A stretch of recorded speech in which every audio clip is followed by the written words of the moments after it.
Halo teman-teman, berjumpa lagi dengan saya Brother Phil. Kembali kita akan menanggapi video dari bangkai. Karena bangkai mulutnya tidak bisa diam dan selalu menyebarkan aroma yang menyengat, maka kita perlu membersihkan atmosfer kita dari bangkai busuk. Sebelum kita tanggapi, kita saksikan pernyataan bangkai berikut.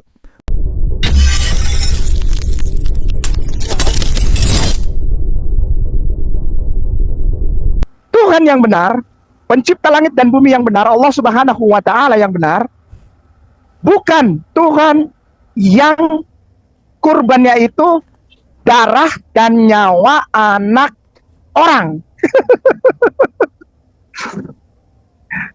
Yang korbannya darah manusia, nyawa manusia, anak manusia, itu cuma Molok. Ustadz Ali ketik dulu Molok, M-O-L-O-C-H, Molok. Molok. Akhirnya nggak sampai 7 menit udah selesai. Kata dia rugi kan. tapi bagus anak itu sudah mulai masuk ke wilayah dakwah, alhamdulillah. M-O-L-O-C-H, Molok. Aduh, gambar. Iya. Yang sebelah kiri boleh. Oke, Molok adalah dewa orang Kanaan, orang Moab, orang Amalek, sebagian Mesopotamia, Babilonia, Syria. Kalau Tuhannya ini persembahannya anak manusia. Cari agama yang kurban penebus dosanya anak manusia. Itu berarti bukan agama dari Tuhan pencipta langit dan bumi, bukan. Itu agama Molok. Nah, ya, selesai pertanyaan pertama. Kalau Islam, tidak. Kenapa? Ishak dan Ismail adalah tanda dari Allah yang Maha Pengasih lagi Maha Penyayang. Kenapa?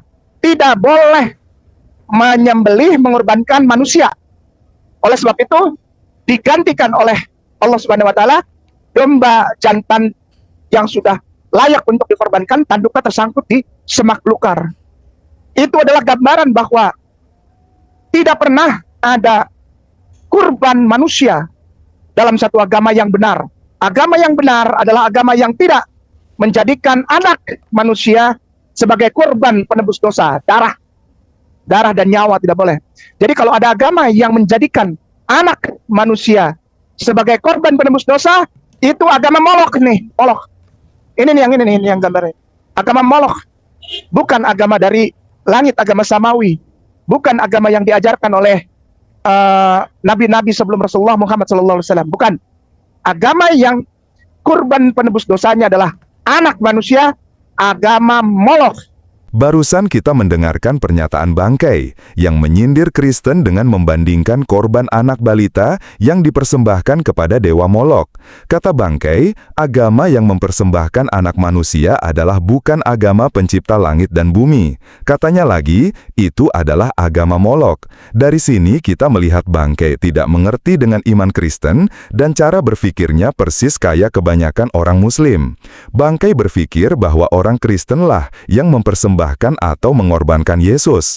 Padahal, pengorbanan Yesus di salib itu akibat dari ketaatan Yesus atau kesucian Yesus. Kenapa? Yesus bertahan hidup suci dan taat meski nyawa taruhannya. Roma 5 ayat 19. Jadi, sama seperti oleh ketidaktaatan satu orang, semua orang telah menjadi orang berdosa, demikian pula oleh ketaatan satu orang, semua orang menjadi orang benar. Ketaatan Yesus mati agar semua orang menjadi orang benar, supaya semua orang dibenarkan. Yesus rela taat sampai mati. Filipi 2 ayat 8. Dan dalam keadaan sebagai manusia, ia telah merendahkan dirinya dan taat sampai mati, bahkan sampai mati di kayu salib. Jadi, Yesus rela taat meski mati konsekuensinya, supaya oleh ketaatannya kita semua yang percaya dibenarkan. Dan inilah yang tidak dimengerti oleh bangkai. Upacara korban yang mereka lakukan sampai sekarang adalah gambaran atau bayangan dari Yesus dan pengorbanannya. Kalau kita baca dalam Perjanjian Lama, syarat korban untuk persembahan adalah binatang yang tanpa cacat celah. Begitu juga dengan Kristus yang tanpa dosa. Hanya binatang yang yang tanpa cacat celah yang layak untuk korban.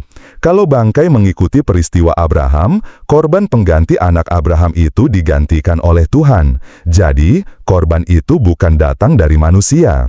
Itulah kenapa Yesus datang ke dunia. Jadi, keselamatan itu harus datang dari Tuhan, bukan hasil usaha manusia atau perbuatan baik. Kita lanjut. Lalu yang kedua, mengikuti Moshe Rabenu atau Nabi Musa alaihissalam di dalam Torah, di dalam Taurat, di dalam kitab Keluaran, Imamat, Bilangan, Ulangan. Keluaran, Imamat, Bilangan, Ulangan. Ya, Shemot, Vayikra, lalu Bamidbar, lalu Devarim. Nah, Nabi Musa alaihissalam, sekali lagi nih, Nabi Musa alaihissalam, sekali lagi, Nabi Musa alaihissalam yang pertama kali mengeluarkan hukum aturan tentang kurban, itu yang mengajari beliau adalah orang Islam Arab. Nah lo, Ustadz ngarang, Nabi Musa itu Yahudi, Moshe Rabenu itu untuk orang Yahudi, iya. Dia tadinya tidak tahu kurban. Dia belum mengadakan kurban. Belum. Sebelum turunnya 2 loh batu itu, belum. Ada yang pertama kali memperkenalkan kurban. Siapa namanya? Jitro, Su'aib, yang mengajarkan kepada beliau. Orang Arab, Imam Midian. Ustadz Dani, kitab suci Mobi, tidak pakai Arab. Kitab suci Mobi. Kitab suci Mobi, tidak pakai Arab. Ini saya ikutin. Kel, Keluaran, Kel, di bawah ada tuh. Orang. Nah itu Kel. Ya, Kel 18. Ustaz Zaniru minta maaf, nomor 10 sampai nomor 12. Syukran. Kata Su'aib, segala puji bagi Allah yang telah menyelamatkan kamu dari tangan orang Mesir serta dari tangan Fir'aun, dan yang telah menyelamatkan bangsa ini dari tekanan tangan orang Mesir. Sekarang aku tahu bahwa Allah lebih besar daripada semua ilah karena hal ini dilakukannya terhadap orang-orang yang bersikap angkuh terhadap Israel. Lalu Syuaib mertua Musa mempersembahkan kurban bakaran dan beberapa kurban sembelihan kepada Allah. Kemudian Harun dan semua tua-tua Israel datang untuk makan roti dengan mertua Musa di hadirat Allah. Syukran Suzaniru, syukran Sadani, Ikhwanul Muslimin rahimakumullah. Syuaib yang ngajarin pertama kali. Yang memperkenalkan nama Allah itu Syuaib kepada Nabi Musa alaihissalam. Kembali bangkai mengeluarkan bau busuk. Katanya tadi, Yitro mertua Musa yang mengajarkan Musa untuk berkorban pertama kali. Dia mengutip Keluaran 18 ayat 10-12. Padahal, kalau kita lihat di Alkitab, sebelum pasal 18, orang Israel dan Musa sudah mengenal tradisi korban. Kita bisa lihat di Keluaran 3 ayat 8. Dan bila mana mereka mendengarkan perkataanmu, maka engkau harus beserta para tua-tua Israel pergi kepada Raja Mesir, dan kamu harus berkata kepadanya, Tuhan, Allah orang Ibrani, telah menemui kami. Oleh sebab itu, izinkanlah kiranya kami pergi ke padang gurun 3 hari perjalanan jauhnya untuk mempersembahkan korban kepada Tuhan Allah kami. Ini adalah perintah Tuhan kepada Musa untuk disampaikan kepada Fir'aun, agar mengizinkan orang Israel pergi untuk mempersembahkan korban. Jadi, bohong besar apa yang dikatakan bangkai, bahwa mertua Musa yang mengajarkan Musa untuk berkorban. Tadi, bangkai katakan bahwa Yitro mertua Musa itu seorang Islam. Jika Yitro Islam, apakah dia menyembah Allah SWT atau YHWH waktu mempersembahkan korban? Jika dia Islam, apakah dia mempersembahkan onta, yang mana menurut Tuhannya Musa, onta adalah binatang haram. Inilah akibatnya jika bangkai ingin memaksakan agamanya agar sesuai dengan Musa. Padahal Musa tidak kenal siapa Allah. Allah adalah Tuhan negeri Mekah menurut Quran. Sesungguhnya, aku, Nabi Muhammad, hanya diperintahkan untuk menyembah Tuhan negeri ini, Mekah, yang telah menjadikannya suci dan memiliki segala sesuatu. Aku diperintahkan agar masuk ke dalam golongan orang-orang Muslim. Surah 27 ayat 91. Jadi, menurut Quran, Mekah punya Tuhannya sendiri yang bernama Allah. Oke teman-teman, demikian tanggapan kita terhadap kebotolan bangkai yang menipu Ucelim mentah-mentah. Terima kasih untuk dukungan teman-teman. Tuhan Yesus memberkati. Yang mau dukung channel Pil Pahit, silakan scan QR Code ini atau klik link di kolom komentar. Terima kasih. Buktinya bahwa Al-Quran benar. Nabi Isa tidak disalib. Apa? Tidak ada bukti.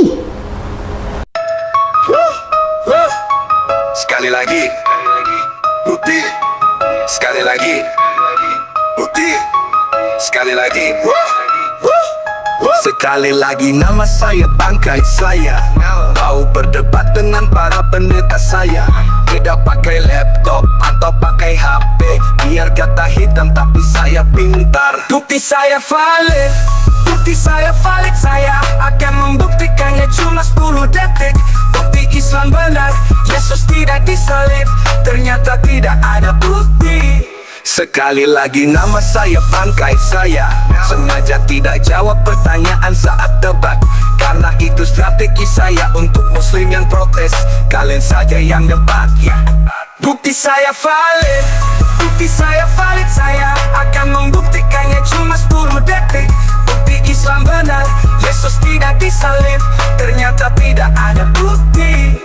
Sekali lagi nama saya bangkai saya. Tidak pusing dengan muslim yang marah-marah. Paparanmu mana? Yuk muslim, jadi pintar yuk. Kita pakai otak yuk. Sekali lagi nama saya bangkai saya.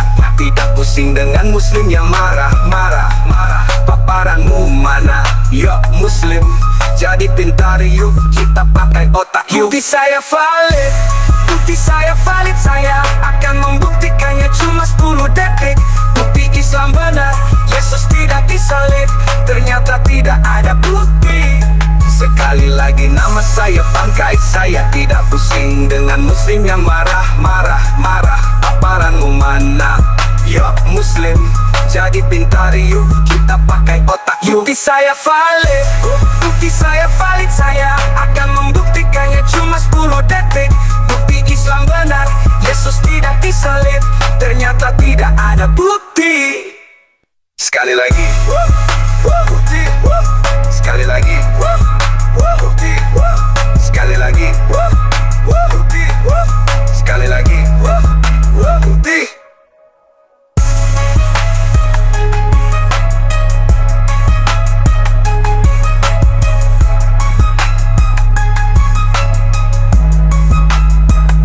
Jadi dengan kata lain begini, kita mau bicara tentang historical Jesus dengan tema yang begitu luar biasa, dan Pak Kainama datang dengan hanya satu bukti. Buktinya adalah Tidak ada bukti. Sekali lagi, astaga naga.